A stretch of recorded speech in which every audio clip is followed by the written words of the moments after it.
Tudo bem, pessoal? Hoje eu quero falar sobre a estrutura das cartas de Paulo, e isso certamente vai nos auxiliar na interpretação delas. Bem, nós temos 3 pontos aqui. Primeiro, a abertura. Segundo, o corpo. E terceiro, o encerramento. Esses 3 pontos estão presentes nas cartas de Paulo.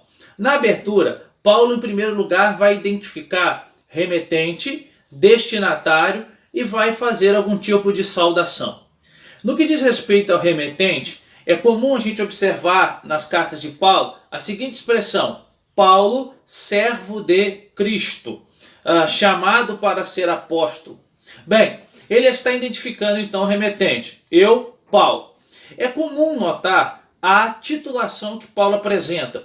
Essa palavra servo, a palavra no grego é doulos. Doulos pode ser traduzida tanto por servo quanto por escravo. Há 2 possibilidades.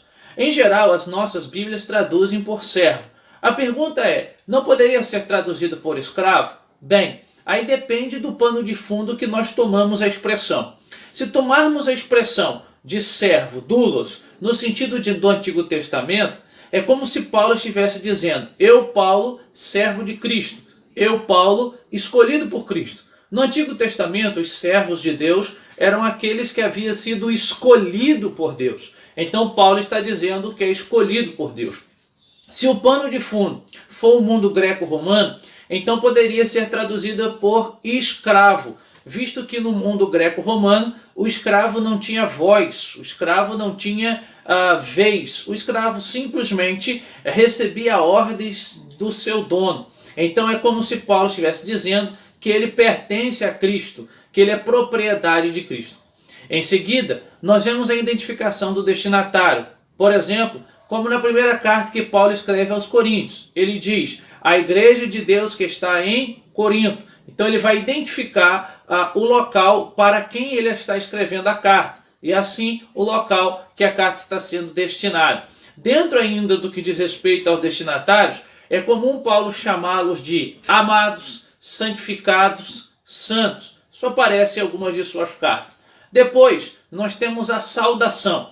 A saudação, em geral, tem 2 palavras muito citadas por Paulo. A palavra graça, do grego charis ou charis, e a palavra paz, do grego eirene. E assim, então, nós temos a ação de graças, do grego eucaristô, dar graças.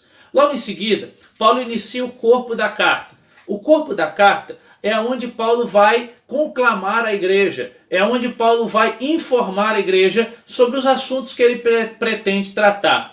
Se tomarmos ainda 1 Coríntios, nós vamos perceber que ali Paulo vai tratar alguns problemas, como o problema da ceia, o problema dos dons, o problema da divisão que havia naquela igreja, entre outros problemas.